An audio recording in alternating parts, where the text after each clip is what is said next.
You have bought a fair land, but you will find its settlements dark and bloody. Dragon Canoe, the leader of the Chickamauga. The Cherokee American Wars, also known as the Chickamauga Wars, were a series of raids fought in the Old Southwest.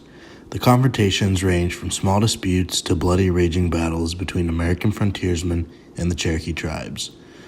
The fighting took place over nearly 20 years, from 1776 to 1795. There was a fair amount of fighting throughout the long period of time, but there were also periods of very little action. These periods ranged anywhere from a few weeks to over several months with very little confrontation, if any at all. The Cherokee leader, Dragon Canoe, earned himself the nickname of Savage Napoleon for his brutal war tactics and ruthlessness. He and his warriors, along with other Cherokee, fought alongside other tribes of Native Americans as well as British troops during the American Revolution. During the earlier years of the war, the Cherokee fought alongside the British and the Muskogee tribe. During the later years, they had alliances with the Shawnee tribe. The war was separated into two phases. In the first phase, the Cherokee fought in the American Revolution on the British side. Many people believe that the Native Americans only fought on the British side, which would make sense being that they did not want the frontiersmen to take their land. This, however, was not true, as many Native Americans also fought on the side of the Americans. During the second phase of the war, the Cherokee served as proxies to the Viceroyalty of Spain against the United States of America. This will be further discussed on a later topic of the presentation. Dragon Canoe, his warriors, and Cherokee allies fought relentlessly over a 20-year span, and many treaties were discussed between the frontiersmen and Dragon Canoe. In this presentation, we will discuss the ins and outs of the Cherokee American Wars. What caused the war? Who was involved? What were some key battles of the war? What kind of treaties were discussed? What alliances were formed during the war? And what were some effects of the war? All these questions and more will be discussed in this presentation. Open warfare broke out the summer of 1776 between the Cherokee and the frontier settlers. The leader for the Cherokee was Dragon Canoe. He opposed the white man expansion into his people's land. With the Treaty of Sycamore Shoals, the Cherokee leaders sold large amounts of land for trade goods. Canoe refused to sign the agreement and finished his long speech with, "You will find the settlement of this land dark and bloody." With this treaty, private land speculator Henderson assumed he had the legal authority to resell the land to whites. This brought a flood of new settlers to the land, creating a clash between them. The Cherokee demanded the British to remove them, but with the American Revolution, it gave them an excuse to stay. After a peaceful negotiation, the British tried, but the colonists refused to leave and petitioned for their governments to form armies to destroy the Cherokee. War was certain. The Cherokee American War. The wars of the Cherokee and the Americans divided into two phases. In the first phase, lasting 1776 to 1783, the Cherokee also fought as allies of the Kingdom of Great Britain against its rebellious colonies. The Northwest Indian War, which Cherokees were also involved in, ended with the Treaty of Greenville in 1795. Some major battles in the Cherokee American War were the Treaty of Fort Lambert in 1768. The cause of the war was to resolve the problem of settlers living beyond the establishment in the previous treaty. Some other battles were the Battle of Lindley Station, when the Cherokees attacked the large fort on the South Carolina frontier. Also, the War of the Cherokee and the American. The Cherokee fought as allies against rebellious colonies. The effect of the war were the Cherokee War made South Carolina a major power in the southeast. The Cherokee American War were different series of back and forth raids and riots and campaigning and lots of frontier battles from 1776 to 1795. I'm done.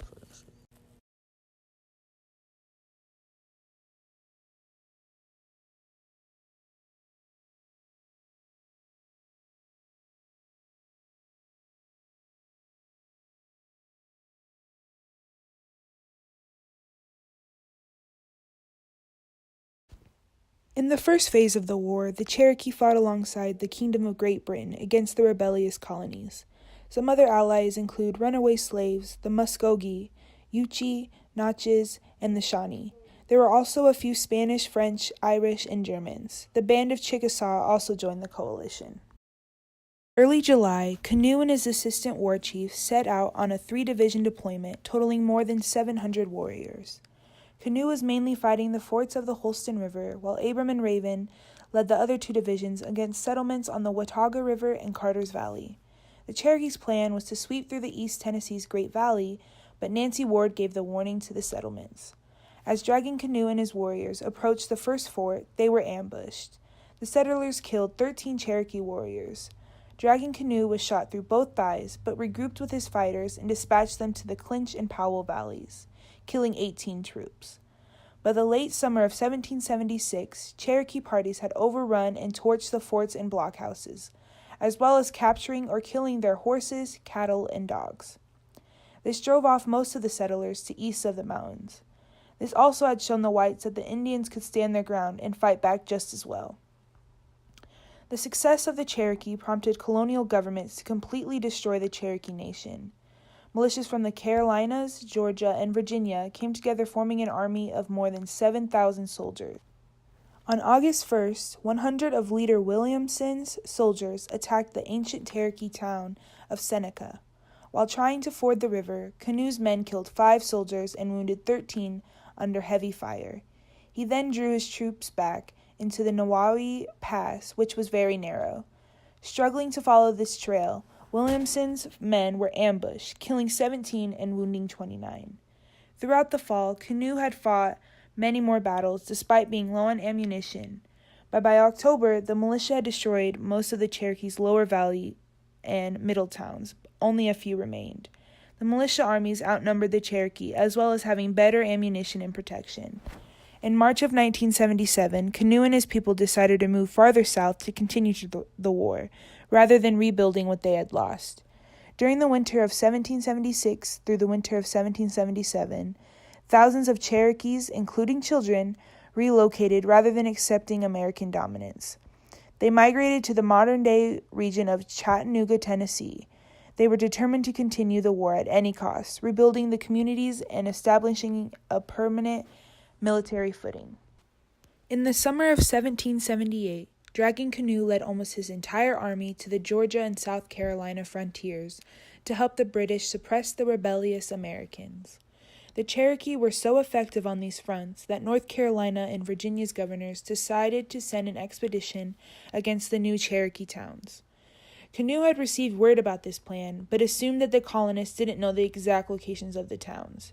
Unfortunately, he was proven wrong. In April of 1779, Virginia governor dispatched an army of 900 under the ruling of Evan Shelby. This force had destroyed 11 Cherokee towns with little fight back. This was because most of the Cherokee warriors were away fighting somewhere else. To prevent another attack like this one, Dragging Canoe relocated the war towns to a nearly undestroyable position farther down the Little Tennessee.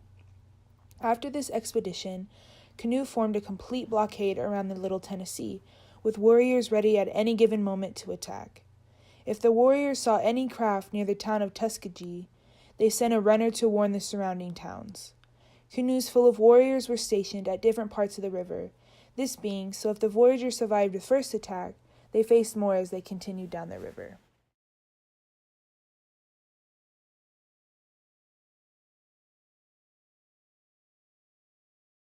Now, the standard assumption is that Native Americans on the whole fought on the side of the British, when in actual fact, many Native American groups tried to remain neutral. They didn't know how it was all going to turn out. They tried to remain neutral. Some did align with the British, and others, in turn, not that many, will align with the Americans. And this is an important part of our story because it really has to do with the splitting of this very beautifully unified Confederacy. So with this background information, let's make a transition into the coming of the American Revolution in 1774 and into 1775.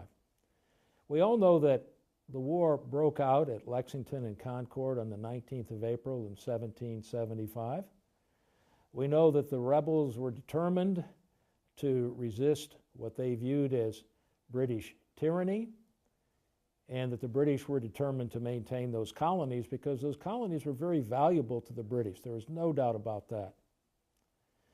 So we're in this situation now where everyone, whether you're an English settler, or let's say you're an American Indian, or let's say you're an African American in slavery, everyone has to begin to make a decision. What side am I going to be on? And that's very, very important because normally we only think that that involves the English settlers, when in reality there are other populations out there that have to make the same kind of decisions. Part of our misunderstanding, or shall we say just not being aware of the information, is that Native American groups did have to make those decisions. And many of them remain neutral. The best course was to stay out of this so-called family quarrel that is going on with England. That's the best position to maintain. But for others, they really got drawn in a variety of ways. And that will certainly be the case with the Six Nations, and it will be a situation that doesn't necessarily end happily for those nations. So let me explain it this way. Let's go to the year 1775. Let's first of all talk about the American position. Beginning in May of 1775, the Continental Congress, well, actually a second Congress, convenes in Philadelphia. And one of the actions of this Congress is to try to get the word out, encouraging Native Americans everywhere to stay neutral, stay out of, as they put it, their words, this family quarrel with England. That message was sent to the Six Nations. We seek your neutrality. Let us work this out with our British brothers. Stay out of it. Well, that's all well and good, but the process had already begun on the part of the British, turning it to the other side to try to encourage at least some Native American groups to join the British side. After all, the argument is, who is taking your land? Who is stealing your property? Why wouldn't you want to join us? We're the ones who will help preserve your territory.